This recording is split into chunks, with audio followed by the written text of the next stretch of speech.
So first, thank you to John Snow Labs and the organizers for putting together this conference, of course, and thank you for inviting me back. This has been a very interesting and informative event, so thank you very much for letting me be a part.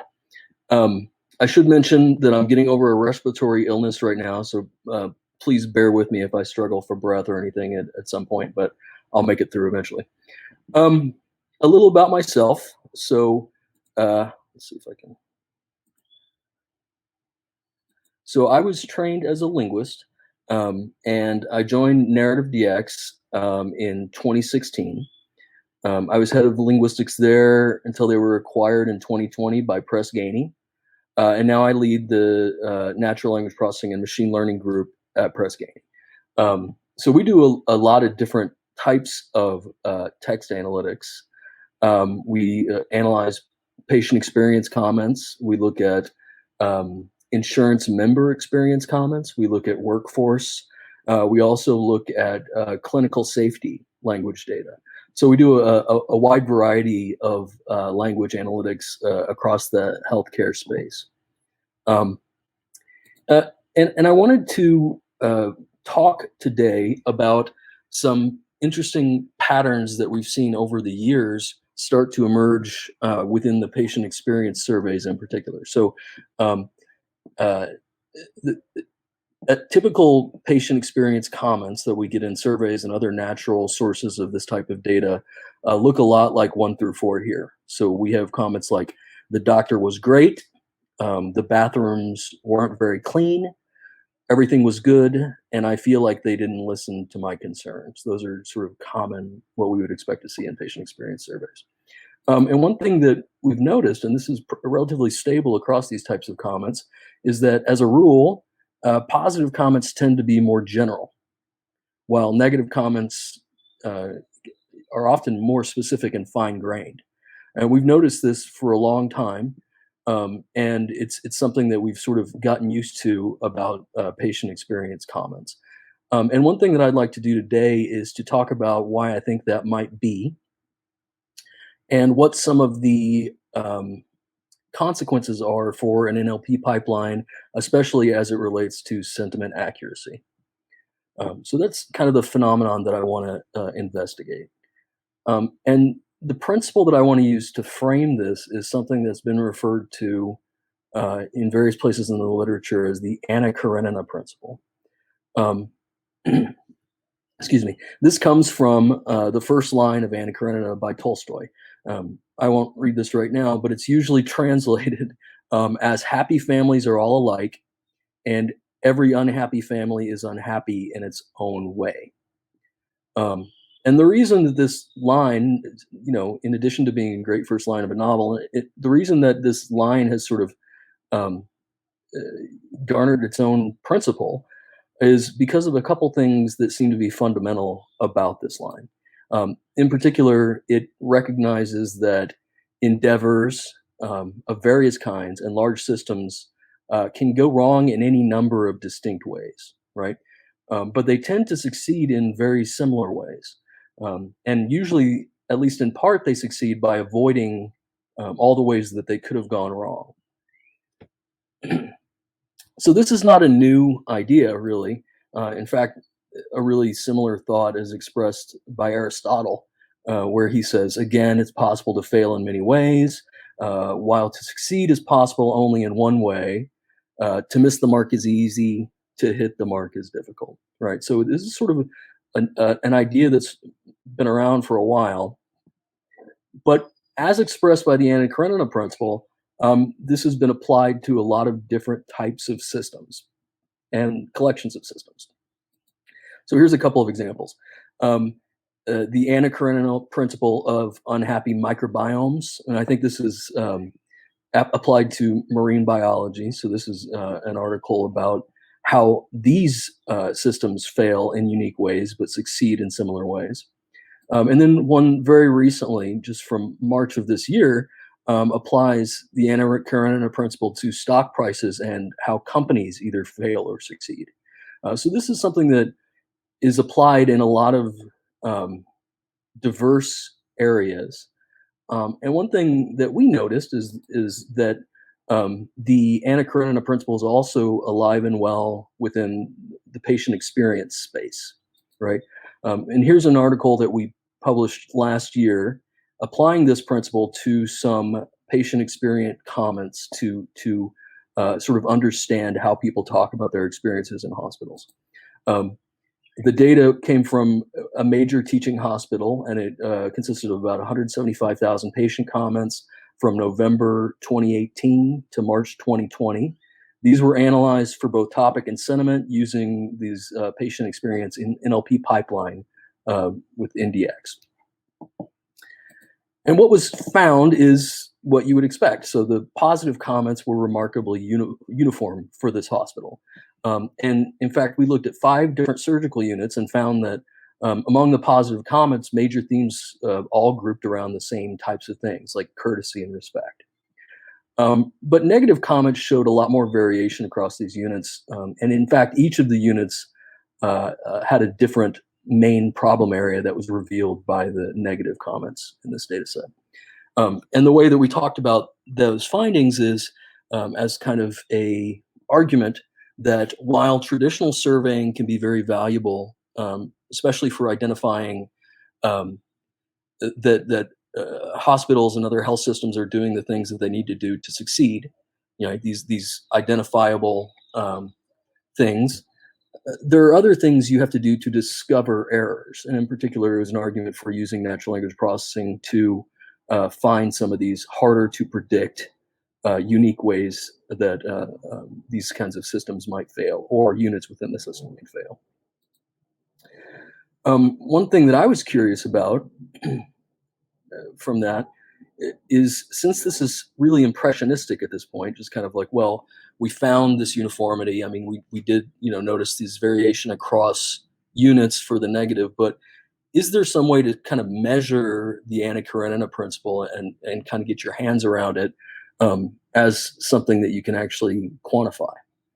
And the answer is yes, right? So in particular, one way of thinking about this Anna Karenina principle as a statement of uncertainty, right? So if I'm given a positive insight, and I know that I have a positive insight, I have a better chance of guessing the informational content of that insight, just guessing, than if it were a negative insight. So if I know that it's a negative insight, I also know that there's a lot more variation and consequently more uncertainty.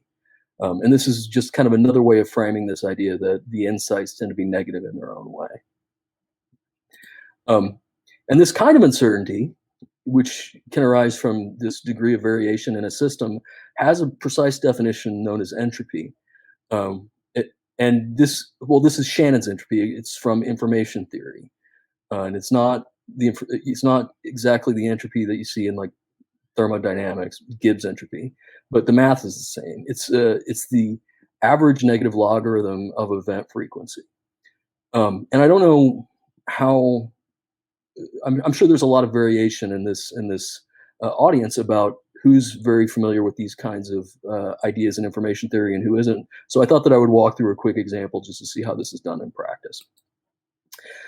So suppose that we have 2 systems, A and B, and we know that each of these systems produces 3 possible outcomes, I, J, and K. In system A, I occurs 50% of the time, while J and K each occur 25% of the time. In system B, meanwhile, each outcome occurs with equal probability. So intuitively, I would think, well, in system A, I could do pretty well by predicting I, because it's this sort of peak. It's a high frequency event. Whereas in system B, there's a lot more uncertainty because each of the outcomes can occur with equal probability. And so when we do the math and we look at these base 2 logarithm frequencies of the systems, we indeed find that the entropy for system B, which is supposed to have the greater degree of uncertainty, is higher than it is for system A. So this is a good measure of something that might be closely related to the Anna Karenina principle. In particular, here are a couple of graphs of looking at the positive comments and the negative comments distributed across a large collection of categories that's a part of our NLP pipeline. It's a rich system for categorization that includes multiple levels of hierarchy and different degrees of granularity. And one thing to notice about these graphs is uh, that they're at different scales, right? So I tried to visualize this a little better just so that you can see it's one-to-one by putting them in the same scale. But if you notice, all of the peaks in the negative category counts are actually below the volume that's even the first tick on the positive category count. So um, basically, impressionistically, it looks like these positive category counts have a lot more peaks that occur, whereas the negative category counts are a little bit more distributed. And there's an imbalance in terms of quantity here, and I'll get to that here in a second. But at least impressionistically, it seems to support this idea of the Karenina Principle in a large data set. And just by the way, this isn't the same data set that the paper that I referred to earlier is. This was a much larger one, is 1.3 million patient experience insights from a diverse group of facilities, so not just a single unit, not just single hospital, and looking at all units, so not looking at, not limiting it to certain groups within some hospital. These were processed in July 2020. And then, indeed, when you look at entropy, and here I use the natural logarithm as a part of that equation rather than the base 2 logarithm just for ease of computation. But the generalizations are the same. What you see is that negative entropy is an entire unit higher than is positive entropy. And the units here, since I'm using a natural logarithm, are the NAT, I think they're usually referred to. If you use the base 2 logarithm, the same differences will arise, but it's called a Shannon, and it's usually a Shannon as the unit, and it's also equivalent to the bit. But what this demonstrates is indeed you can really actively measure the Anna Karenina principle in a systematic and repeatable way. So I think that's an interesting point. And here just are some most frequent positive annotations, kind of just to wrap it back up to some of the early observations about generality. So the 5 most frequent positive annotations that we found were the most frequent one, which was the very big peak that was dominating everything, was comments that are in our categories of reputation and loyalty related to overall assessment. So what that means is these are the comments where people would say things like, everything was great, or my experience was good, right? So these are really the most general comments that we see. And this is the one that dominated the positive annotations. The next 3 after that are at the most general level for various individuals, providers. These are comments like, my doctor was great, or the nurse was good. And then the 5th most common was, like I mentioned, around these notions of category or courtesy and respect, and in particular kindness. So these are the things like the staff was very nice.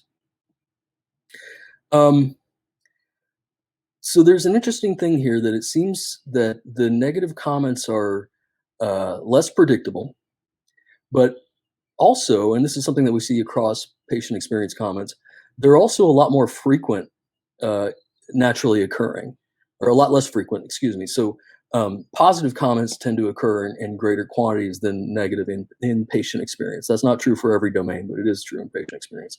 And in this sample, it's something like 900,000 to around 3,500,000. But given this disparity, it's still true that we find in all the models that we've trained for sentiment that negative comments are the largest source of sentiment error, reliably. So we have this dual problem, which is that the negative comments are less frequent in terms of ratio, but they're also less predictable, and they result in more error.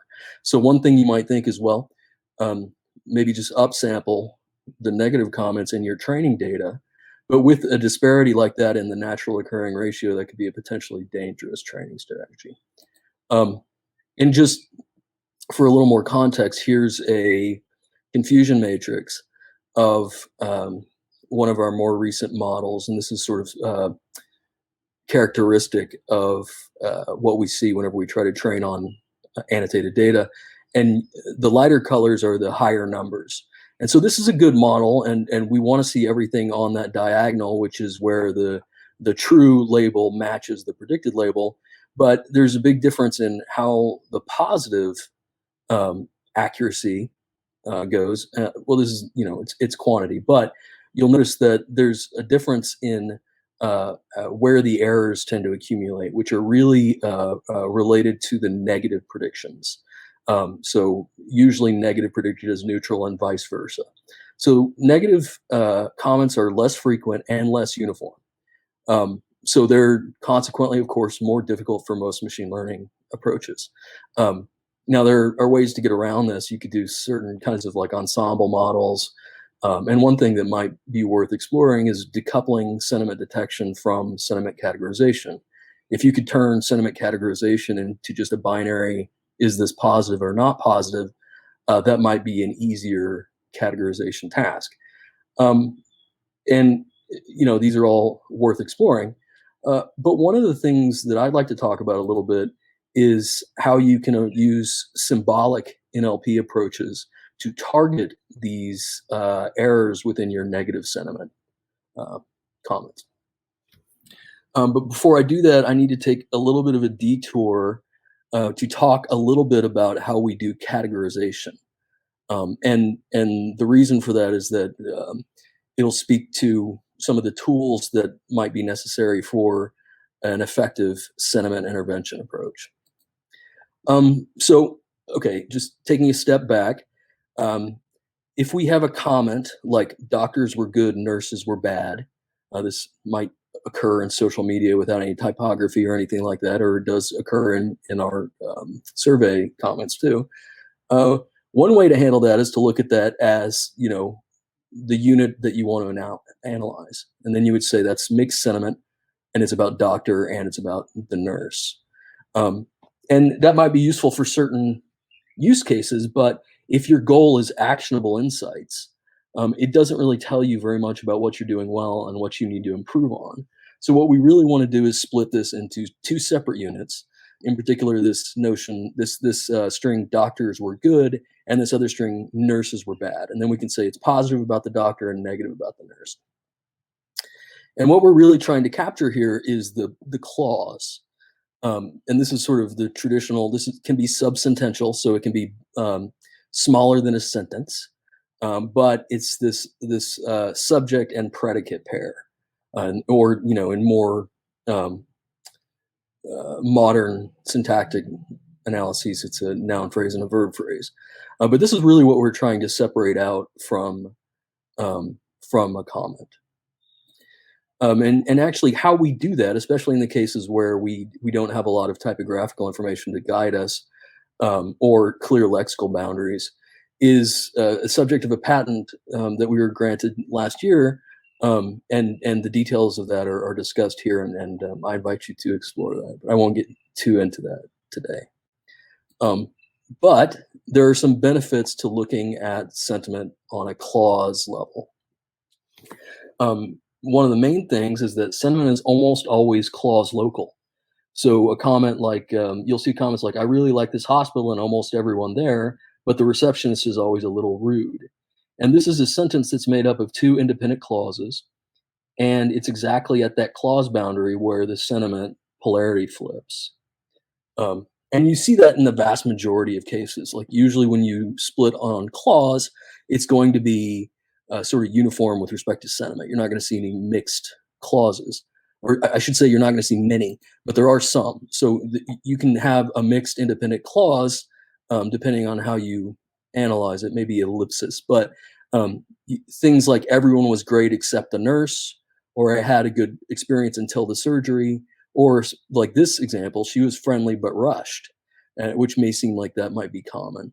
But in fact, these types of things where we have true mixed clauses seem to occur less than 1% in our naturally occurring data. So the sentiment is almost always clause local. So that's a major benefit of splitting things up by clause if you're going to do actionable insights.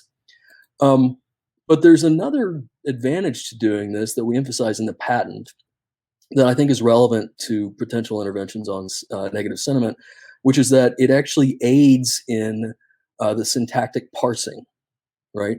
So, and I'll get into here in a second why we even care about that. But in the example that I've been using, is doctors were good, nurses were bad. The reason why this is going to mess up most parsers that you send it through is because the very first step of most parsing algorithms is so-called noun chunking, where you look for potential noun phrases as a unit and then build up from there. And so in this example, without any kind of typographical help, it's you'll have doctors as a potential noun phrase, but you'll also have good nurses, right? That's a legal noun phrase. And then, of course, everything downstream from that noun phrase is going to be wrong. So to get good syntactic parsing, it's useful to split things into independent clauses. And so why would we even care? Like, why would we want to do syntactic analysis of this stuff? And the reason is because that ends up being very important for accurate categorization or topic.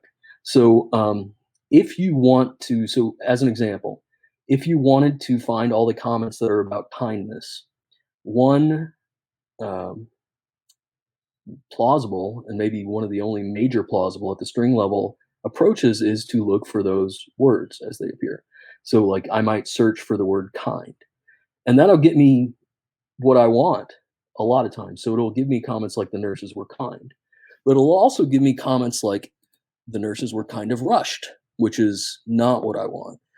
And so, you may say, okay, well, let's fine tune this a little bit. Let's get everything about kind that contains the word kind that isn't immediately followed by of, right? We don't want the kind of. But that is actually going to hurt you in terms of recall because you won't get some of these comments like that was very kind of her. Um, and the reason why this is a problem without looking at the syntax, and especially the part of speech, is because these have very different structures, even though at the string level they look really similar. So um, now the details of this tree aren't terribly important. I just kind of want to point out what the nodes on this tree are actually the most valuable for what we're trying to do here.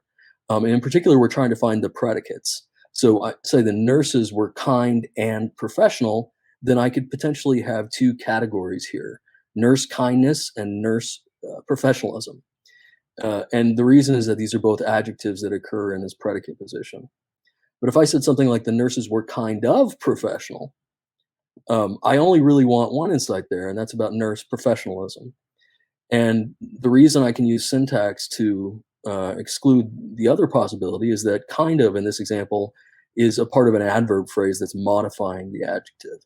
So it's not a separate adjective. Kind is not an adjective here. Whereas it was kind of her, this has another structure entirely where kind is an adjective and it's a predicate adjective that just has a complement preposition phrase next to it. So it's different than the kind of professional. Okay, so these kinds of things occur all over the place for categorization. So one example in the domain of uh, insurance payer comments are things like insurance claims appeals. Suppose I'm looking for everything that's about an appeal to some insurance claim. Um, you know, I would want to capture comments like I filed an appeal to the administrator, but I wouldn't want to capture comments like the option appealed to the doctor. But I can't just say don't get me appealed to because comments like I appealed to continue treatment might be about an insurance claim appeal. Um, And the reason syntax helps us here is I won't show the trees, but like they're different structures. So I filed an appeal to the administrator. That's a noun phrase. Appeal is actually a noun there plus a preposition phrase. But the option appealed to the doctor, there's a phrasal verb, appeal to, and then this noun phrase, the doctor. Whereas I appealed to continue treatment, we have a verb appealed, and then that's followed by this infinitive verb phrase. So those are a lot of details that you know have to be sort of worked out by good parsing, but that good parsing and that good analysis is what's required to get really accurate categorization on this approach. Okay, so Why does that matter for sentiment? Well, the reason it matters is because um, some of these things seem to operate in the sentiment realm too, especially if we want to make special interventions on negative sentiment to improve our accuracy there. So, in general, there are some clear and relatively, non-defeasible lexical influences on sentiment. So things that you would expect to see in a comment, and if you do see it, you can be relatively confident that that's actually a negative sentiment. And one really obvious example of that is X was to Y, right? Um, that's almost always going to be negative. That's just what to is doing there. Um, but you can't just do some sort of lexical search if you want to boost your negative sentiment by finding these clear examples. Um, because there's polysemy here, polysemy or just like various word meanings or word categories that require you to make these structural considerations because it can be just as important for sentiment as it is for topic. So you say like they were fast too. That just means they were also fast, right? It doesn't mean that they were too fast. And these have different structures. So the one that we want is the one where to is an adverb phrase that's actually modifying the predicate, this adjective fast.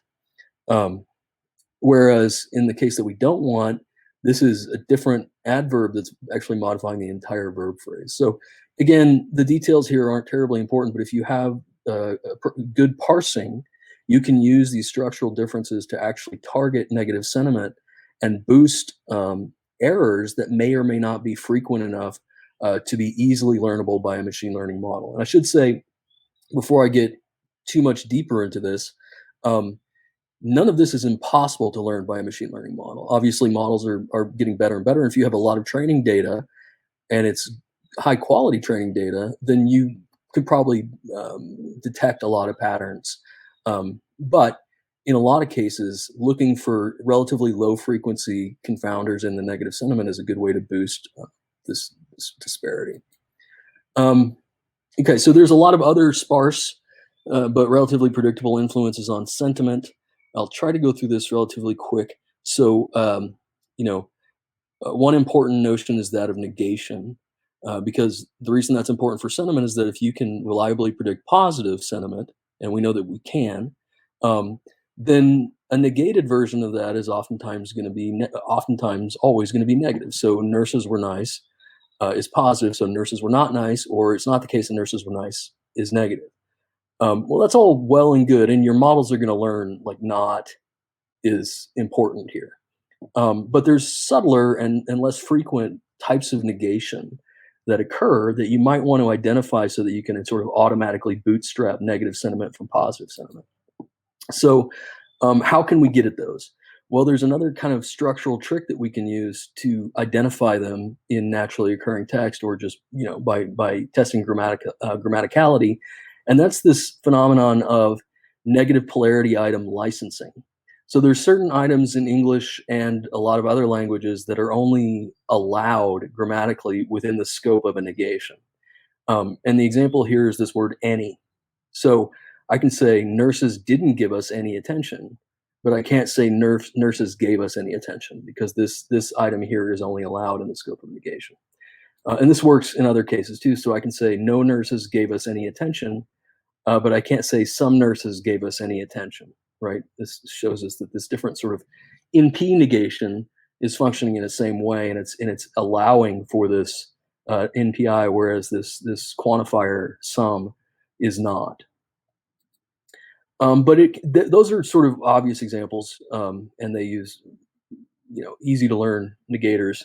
But there are subtler ones like this difference here, like few nurses gave us any attention is fine because any is in the scope of what is apparently a negator here, few.